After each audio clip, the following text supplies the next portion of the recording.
nevertheless, Donald Trump yesterday was making a strong promise to Christians. He wants to get rid of the Johnson Amendment. How he learned about that, I have no idea, because I've been fighting that thing for 20, 30 years. But that Johnson Amendment is the IRS rule that was put in by Lyndon Johnson that forbids nonprofits from engaging in politics. And it's been used as a club by the IRS to silence a vocal group of our citizens. Terry. Well, Trump talked about that pledge yesterday when he spoke to hundreds of evangelical leaders in Orlando, Florida. CBN's Jenna Browder brings us that story, including her exclusive interview with the Republican presidential nominee. How did it go in there? I think it really went well. I think the people are fantastic. We had a record crowd of pastors, mostly pastors, and their families, and I think it went amazingly well. Donald Trump courting Christians on the campaign trail. So I had a long, beautiful speech written, and I read it. I said, boy, this is boring. This is not what we want to talk about. Because I know a lot of the pastors. I know some of the pastors in the room, and I refuse to put them to sleep, right? In true Trump style, the Republican presidential nominee spoke off the cuff. Did you notice I took the teleprompters down, right? I had teleprompters. No, I had a speech written by a professional, and I said, I'm not reading this. The crux of his speech, repealing the Johnson Amendment. If I get elected president, one of the early things, one of the absolute first things I'm going to do is work on totally knocking out the Johnson Amendment.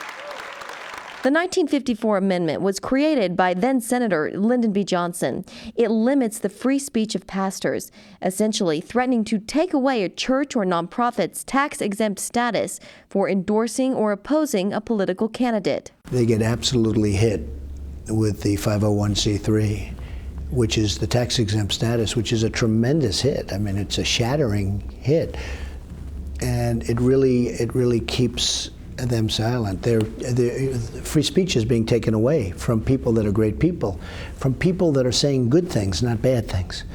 And if I can do that, I will have done a great thing for religion as a whole, and it's so important to me. And Trump knows it's a major selling point to get Christians from the pews to the polls. The words I said today are so important, and I was honored to get the kind of ovation I got. But they understand, and I think it'll be a tremendous achievement if we can get it done. And I know we'll get it done if we can get elected. That's why I say on November 8th, everybody has to get up and vote. Because 4 years ago, the evangelicals just didn't vote. Christians didn't vote. Trump is trying to change that by speaking at events like this one and by showing a softer, more humble side. In your RNC acceptance speech, it was a really endearing moment. You said you thanked the evangelicals for their support, but you said, I don't necessarily always deserve it. Why did you say that? Well, because I think I'm not perfect, and because I think maybe I'm less perfect than some people, but I have certain abilities that are good, like being able to do things. And I think I'll be able to do things that will be really great for the evangelicals and for others. His speech, it came across as humble. It wasn't a campaign speech. Donald Trump is not trying to be an evangelical preacher. I think what he's saying is he understands our problems, he understands our concerns, and he's going to be a champion for us. I know when people don't like me, and that's okay. Either way, I'd prefer the liking, but sometimes it doesn't work out, no matter what you do. But some are willing to look beyond that. You know, a lot of Christians believe that you have been chosen for such a time as this. Do you believe that's true? And have you ever considered that maybe this is a divine calling? Well, you know, I've heard that from others, and I've heard it from pastors. I've heard it from others, and I don't really even want to think about it because it's too big of a burden.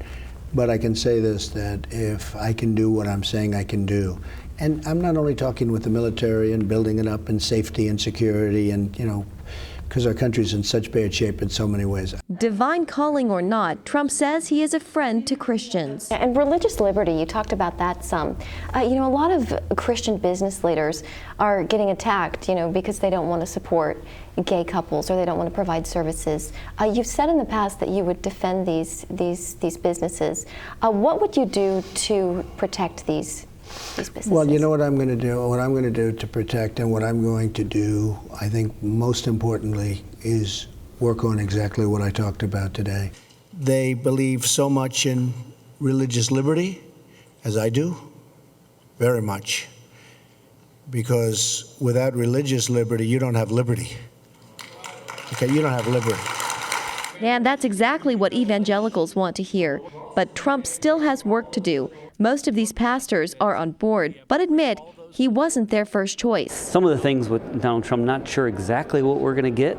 We'll have to see. But with her, with Hillary Clinton, I know what we're going to get, and that just looks bad all across the board. We can open up the voices of great people, the pastors and the ministers and the priests and the rabbis and people of religion.